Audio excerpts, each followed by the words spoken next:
pandemic for over 6 months. I guess more like 7 now, isn't it? Something like that. And there's a lot of data out there. And of course, there's still a lot of concern. And I think there's a legitimate concern. And then I think there is a lot of fear-mongering that has been propagated throughout our society. And it's a little bit hard sometimes to discern between the two. But we obviously have a real virus, and people are still, contracting the virus. And of those who do contract the virus, just a small percentage of them actually have real complications that threaten their life. Now, this is all just a matter of fact. Everybody, you hear about 50,000 cases yesterday in the country. It doesn't mean that 50,000 people went to the hospital. It's not even close. But there are some, and there are some that will have complications, and it might even cause them to leave this walk of life. We respect all that. But, all during this pandemic, we have been trying to speak faith and encouragement. And when there's something to be paid attention to, and you want to be practical and try to protect those that are at risk, we're going to do it. And we're going to try to, we're going to try to cooperate with our authorities. But there's one thing that I'm not going to cooperate with, and that's a bunch of fear-mongering. We never have done that. And there's a legitimate response, but then there is a bunch of response that's just, I don't know how to describe it. It's just unbelievable. Here's a case in point. Now, this information actually encourages me, and I think it should encourage everybody. But this gentleman, Jeff Brown, he's with the Brownstone Research Company. But before he talks about other things in the news, he just touches on what's going on in New York City. And he says, I was rooting around the New York City Department of Health's website a few days ago to figure out what was going on to cause such a panic. Because, they talk about closing schools up there, whatever. New York had a delayed school opening this fall, with most schools opening to blended learning during the week of September 28th. Blended means that the schools didn't fully reopen to 5 days a week. Instead, they had a mix of on-campus and remote learning for children. Yet days after this painful delay, the city shut down its schools a second time on October 5th. So that's just, a few days ago. Something must have happened, right? So I dug in. Now, you guys, if you want to go online and get real information, you can get it. I'm going to quote this particular gentleman, and, we're dealing with the epicenter of this thing back at the beginning, right? And maybe one of the most dense populated areas in our country, New York City. So I think there's a lot of practical application that can be taken away from this for the rest of the country, really. But he says something must have happened, right? So I dug in. I wanted to understand why. Here's what I found. For reference, all of the charts below are unaltered and taken directly from the New York City Department of Health. I want you to see exactly what I'm seeing. The chart below shows the number of COVID-19 tests a day in New York City. The dark blue rising line is the 7-day rolling average number of tests, which have been increasing dramatically since March of this year. During this last week, the daily tests have been nearing 40,000 a day. But when we look at the light blue line at the bottom, the number of people who tested positive, that line has been flat since mid-June of this year. So I'm going to let our cameraman get a picture of this as best he can. We didn't get this in a nice slide for you. But you might be able to see some of this. I don't know. See the dark blue line? That's the number of tests, and they just kept going up. This is New York City. The people testing positive since June has been flat.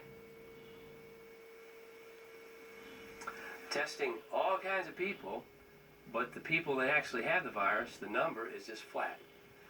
Do you understand what that means, Harold? Let's keep going. No matter how many people New York City tests for COVID-19, the number of people positive never rises above more than a few hundred a day. And that doesn't even factor in the fact that 60 to 90% of PCR tests are false positives. People who receive a positive COVID-19 test but do not actually have COVID-19. When we take these into account, the actual number of positive tests is insignificant. So then I checked hospitalizations. Were they trending higher?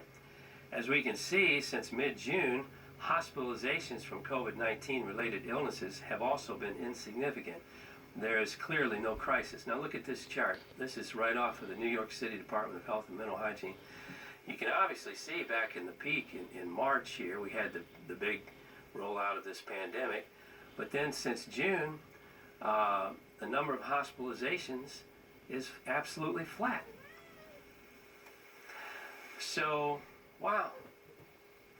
All right, let's keep going. How about the deaths? That's the most serious thing of all. From March through October, again, almost nothing. In fact, on many days, there are no deaths related to COVID-19. Let's look at this chart right here.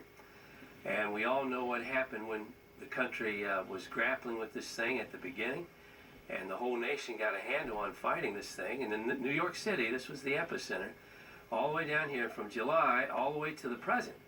The number of deaths, there's days when they don't even have any. Now, I just got to ask you a question. Why would you close the schools? Why would you close anything down? It's obvious that the hospitals aren't overrun. There's not deaths rolling, we're not having horrible numbers of deaths like we did at the beginning. The thing's clearly under control, and you're testing, my goodness, thousands of people every day. What am I missing here? We're actually dealing with something that's almost insignificant now, and this is New York City. Yeah, well, it seems to me like that there's been a great lot of fear, and it's like somewhere in our country they want to keep the fear rolling. They don't want the truth to come out, and so they got to do everything they can to keep fear in the hearts of the people. But when you hear both sides, you can let up on some of the fear. It's still a serious situation, yeah. But the fear it ought to be leaving if you had some. Yeah. You should have a relief from that fear because things is better. Well, and Neil, the data just speaks for itself. Now, we obviously have a virus. It's out there, and it's going to spread.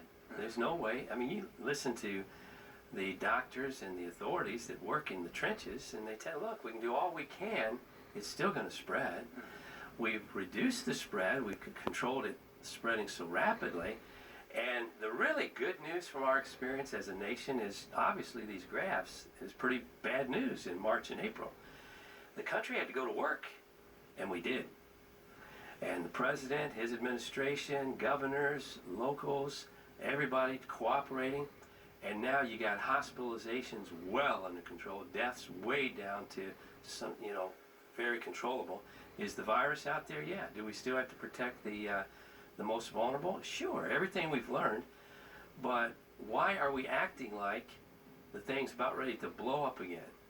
Right. Well, and especially in some of those earliest cities where it really did, because it's it's kind of run through. Like you said, they have a very dense population. I mean, I don't know if we have a more dense population than New York, but obviously they were hit very hard early on. But yeah, I think it's obviously it's continued to use some wisdom. Right. But especially when you look at those numbers and you look at if those are the numbers in a city and they're like, we're going to shut it all back down as far as the schools and things, it would appear that it's not data-driven actions. Well, you're not shutting down in the absence of, right. It's not like March and April when there wasn't any testing. Right. And now you have the testing, and everything's under real control. There's no real reason to hunker down. Let's go about our lives, and the country is really in a position to go forward. And if you have some kind of spike, a legitimate spike in hospitalizations and deaths, well, then you get concerned. But right now, this is very encouraging to me. I see the thing under control. Now, if you want to define control as 0 cases, then we're done for. We could have coronavirus cases the next 50 years, just like you have cases of other things. But it's so insignificant that there's no justification, obviously, for shutting down an economy, shutting down schools, etc. So I hope you see this. Here's something that you might want to chew on, and I'll let this alone. This gentleman writes, for comparison, in New York City, there have been 346 murders in New York City year to date. Murders are already up 36% this year compared to last. More people have died from homicide than from COVID-19 since mid-June in New York City. Well. Maybe we ought to spend a whole lot more time getting the crime under control and that kind of thing. And we already got the we're mitigating this thing well. Keep doing that, and then stop talking every day about it like it's the end of the world, and start focusing on the rest of the problems. And a lot of the problems, unfortunately, in some sections of our country, have been exacerbated because of these lockdowns. And you can hear that information from a lot of sources. What I want to leave with you, what these men I'm sure want to leave with you, is that we need to encourage ourselves in the Lord. Amen. We are going forward in faith, not fear. We're going to be wise, but there is no reason for any kind of panic. Maybe there was in March, but there isn't any today. I'm sorry, not for panic. Yeah, when you get both sides of the story, you can see that great fear and panic should be eased off instead of trying to bring it back and make it deeper. Well, as I've heard a few fellow believers say, November 3rd is coming, and things might change on November 4th. I don't know. We'll see. Let's enjoy a good